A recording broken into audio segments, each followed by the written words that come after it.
રાજકોટ સહિત સૌરાષ્ટ્રના માર્કેટિંગ યાર્ડમાં ડુંગળીની મોટા પ્રમાણમાં આવક થઈ। આ વર્ષે સૌરાષ્ટ્રના તમામ જિલ્લાઓમાં ડુંગળીનું પણ મોટા પ્રમાણમાં વાવેતર થયું છે। ખેડૂતોને ઉત્પાદન પડતર કરતાં પણ નીચા ભાવે ડુંગળી વેચવાની ફરજ પડી। રાજકોટ માર્કેટિંગ યાર્ડમાં ડમી ડુંગળીના ભાવ 50 થી 200 રૂપિયા, 2.5 રૂપિયા કિલોથી લઈને 5 રૂપિયા કિલો ખેડૂતોને ભાવ મળી રહ્યા છે।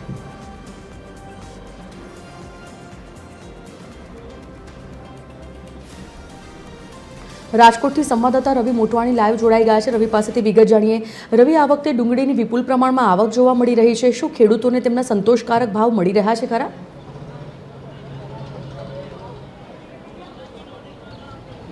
જી જરૂરથી જણાવી દઉં, આમ સરકાર વાતો કરતી હોય છે કે અમે ખેડૂતોની સરકાર છે, પરંતુ ક્યાંક ને ક્યાંક ખેડૂતો સરકારથી નારાજ હોય તેવું લાગી રહ્યા છે। રાજકોટના જૂના માર્કેટિંગ યાર્ડ ખાતે અત્યારે જે ડુંગળીની આવક થઈ રહી છે, જુદા જુદા ગામડાઓમાંથી ખેડૂતો છે ડુંગળી લઈને આવતા હોય છે, ત્યારે ખેડૂતોને ડુંગળીના પોષણક્ષમ ભાવ ન મળતા હોય તેવી ફરિયાદો ઉઠી રહી છે। અત્યારે TV 13ની ટીમ જે રાજકોટના જૂના માર્કેટિંગ યાર્ડ ખાતે પહોંચી છે અને ડુંગળીની આવક તમને દેખાઈ રહી છે।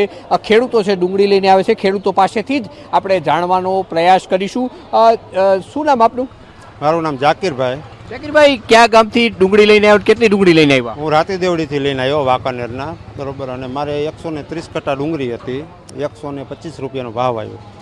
અત્યારે અમારે ખર્ચાના નથી થતા સાહેબ। હવે તમે હિસાબ કરો, 2500 રૂપિયાનું કિલો અમે બિયારણ વાવેલા, બરોબર।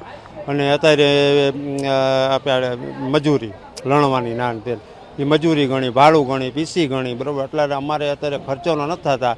એટલે બીજી મારે વાડીએ જે ડુંગળી છે ને એમાં અમારે ગણતરી એવી છે કે હવે આ ભાવ જોતા હવે રોટાવેટર મારી દેવું છે, બીજો શિયાળુ પાક વાવી દે ઘઉં ને એ। બાકી આમાં અમારે અત્યારે 1 રૂપિયો વધશે ને ગાંઠની નુકસાની થાય છે।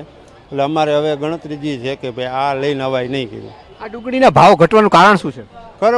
કરવાનું સરકારને શું, આ તો સરકારની હવે ખબર હોય, હવે આ પોલિસી સરકારની શું હોય। હવે અત્યારે તમે હિસાબ કરો, બજારમાં તમે લેવા જાઓ તો 15 થી 20 રૂપિયા કિલો ડુંગળી વેચાય, અહીંયા 2 કે 2.5 રૂપિયા, 3 રૂપિયા, 5 રૂપિયાના ભાવ છે।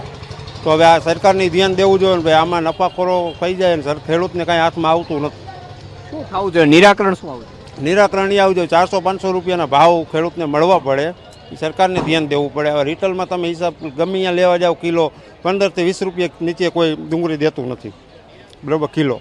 તો અહીંયા 2-2.5 રૂપિયામાં ખેડૂત આગળથી ડુંગળી લઈ લઈએ છે, તો સરકાર આમાં કાંઈ ધ્યાન દેતી નથી, બરાબર। ખેડૂતો આમાં જોતા અમને એવું દેખાય ખેડૂત પાયમાલ થઈ જશે, બરાબર, ખેડૂત પાયમાલ થઈ જવાના। તો અન્ય ખેડૂતો પણ આપણી સાથે છે, તેમની સાથે પણ વાત કરવાનો પ્રયાસ કરીશું। શું નામ આપનું? શૈલેષભાઈ। શૈલેષભાઈ, કયું કામ તમારું? કાગદડી। આ ડુંગળી લઈને આવવાના છો, શું પરિસ્થિતિ શું છે અહીંયા? એટલે ડુંગળી આજ મારે ઉપાડવાનું ચાલુ કર્યું છે, હું બજાર જોવા આવ્યો હતો, પણ આ ખેડૂતના રિવ્યુ લીધા તો બધા કે 130 રૂપિયા બજાર આવે છે। હવે એમાં તો કાંઈ પોસાય એવું છે નહીં। શું ભાવ શું મળવા જોઈએ? ભાવ 400, 500, 600 રૂપિયા સુધી મળવા જોઈએ દર વર્ષે હું આવું। આ ભાવ ઘટવાનું કારણ શું છે? હવે એ તો સરકાર પાસે એનું ઇસ્યુ હોય, એ તો આપણને શું ખબર, કાં માલની આવક વધી ગઈ હોય તો કોઈ પણ હોય, નિકાસ ટૂંકમાં નથી થઈ, દર વર્ષે નિકાસ થાય છે, હું વેચવા આવું છું ને। આવું ને આવું રહેશે તો પછી તમે ડુંગળી વાવશો કે નહીં? હવે ના ના ના, આમાં પૈસા જાય, તૂટે, જાજા તૂટે ભાઈ। તો ખેડૂતો કહી રહ્યા છે કે જે પૂરતા પોષણક્ષમ ભાવ ન મળતા તો આગામી દિવસોમાં ખેડૂતો ડુંગળીનું વાવેતર ઓછું કરે તેવી પરિસ્થિતિ પણ જોવા મળી રહી છે। સાથે સાથે જે અત્યારે ભાવ મળી રહ્યા છે એના કરતાં ખેડૂતો એવું વિચારી રહ્યા છે આના ઉપર રોટાવેટર ફેરવી દઈએ તો સારું, આ નુકસાની સહન કરવા કરતાં રોટાવેટર ફેરવી દેવું સારું રહેશે। જી ધન્યવાદ જાણકારી બદલ સમગ્ર રવિ।